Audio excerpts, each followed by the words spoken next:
Piala Dunia Qatar akhirnya resmi bergulir kemarin.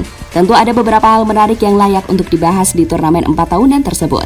Salah satunya adalah bagaimana cara Qatar memperkenalkan Islam di mata dunia. Ya, dalam beberapa kesempatan, Qatar memang terlihat sengaja mempresentasikan Islam ke seluruh dunia, entah dari budayanya maupun hal-hal lainnya. Maka tak heran, Piala Dunia kali ini bisa dianggap sebagai dakwah terbesar dalam sejarah modern. Dan untuk itu, inilah beberapa cara Qatar memperkenalkan Islam lewat Piala Dunia. Cristiano Ronaldo, Erling Haaland. Lantunan ayat suci di pembukaan Piala Dunia. Yang pertama dan masih viral sampai saat ini adalah bagaimana cara Qatar mengemas pembukaan Piala Dunia dengan cara yang berbeda, di mana mereka mengutus Ghani Muftah untuk membaca Al-Quran di tengah-tengah opening pembukaan. Tentu sebuah hal yang membuat dunia semakin tahu, karena pembukaan Piala Dunia tadi malam pasti disaksikan oleh orang di seluruh dunia. يا أيها الناس إنا خلقناكم من ذكر وأنثى وجعلناكم شعوبا وقبائل لتعارفوا إن أكرمكم عند الله أتقاكم. We were raised to believe that we were scattered on this earth as nations and tribes, so we could learn from each other and find beauty in our differences. I can see it. What unites us here in this moment is so much greater than what 558 orang dilaporkan masuk Islam. Menurut surat kabar Dai Qatar, dalam sepekan ada kurang lebih 558 orang yang diperkirakan masuk Islam, di mana mereka mengaku takjub dengan apa yang disajikan oleh Qatar selama persiapan hingga awal Piala Dunia dimulai. Maka semakin menarik dinantikan. Ada berapakah orang yang bakal masuk Islam hingga 1 bulan ke depan? Mengingat Piala Dunia bakal berlangsung sampai bulan Desember mendatang. Melarang LGBT dan alkohol. Sebagai negara Islam, Qatar tentu melarang segala jenis yang bertentangan dengan agama tersebut. Di antaranya adalah penyebaran LGBT hingga melarang penjualan bir di dalam stadion.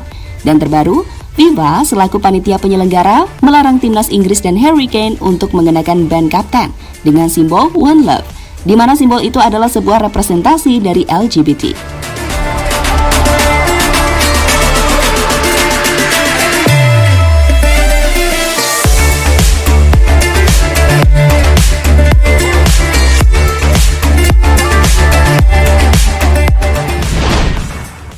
Membuat mural hadis di tempat-tempat umum. Cara lain yang juga dilakukan Qatar untuk memperkenalkan Islam di mata dunia adalah dengan cara membuat mural hadis di tempat-tempat umum.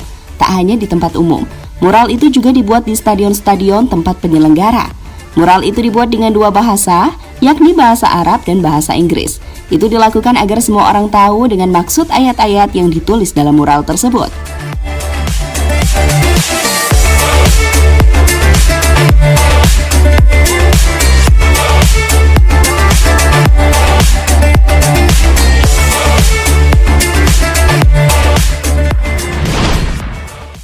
QR Code di kamar hotel.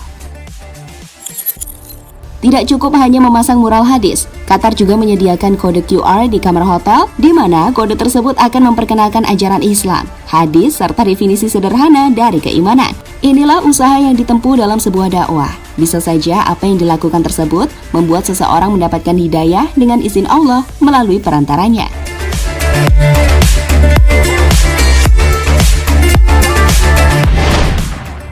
Memasang mikrofon untuk azan di stadion.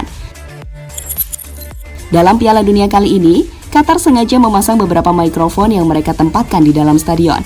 Mikrofon itu berguna untuk mengumandangkan azan jika waktu sholat sudah tiba. Dengan adanya tindakan itu, bisa saja orang-orang yang non-muslim bisa tergugah hatinya untuk memeluk agama Islam. Kalau tidak, ya tidak masalah, mengingat tujuan utama adanya mikrofon adalah untuk azan, dan sebagai pengingat bagi umat muslim untuk segera menunaikan ibadah sholat.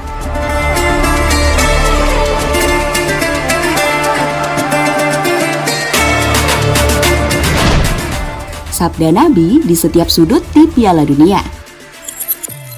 Tak hanya hadis, sabda Nabi Muhammad juga disebar oleh Qatar untuk mempromosikan keindahan Islam. Selain itu, sabda tersebut juga menunjukkan jika Islam adalah agama yang baik-baik. Ya, jika menilik jauh ke belakang, agama Islam memang menjadi sebuah agama yang dicap buruk oleh orang-orang Barat. Maka dengan adanya tindakan seperti ini, bisa saja perspektif itu perlahan hilang dan berubah menjadi pujian untuk agama Islam. Tersedianya area untuk sholat di dalam stadion. Pertama kali dalam sejarah, Qatar akhirnya menyediakan tempat ibadah bagi setiap muslim yang menonton di stadion, di mana mereka menyediakan musola serta tempat wudhu yang bisa digunakan jika waktunya sholat telah tiba. Tentu sebuah hal yang pastinya cukup mengejutkan, karena ini adalah momen pertama kali dalam sejarah Piala Dunia.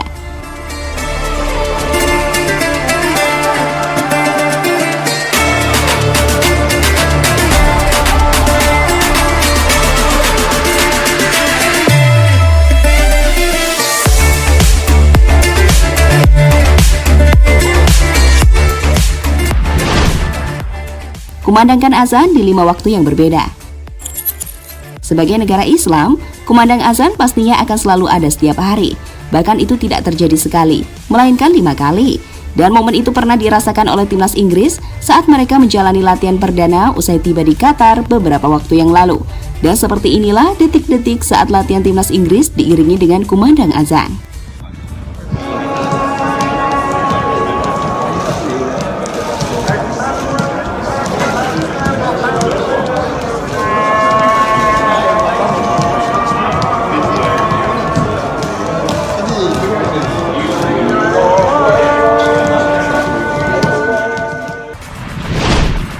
Jadi itulah 9 cara Qatar memperkenalkan Islam lewat Piala Dunia.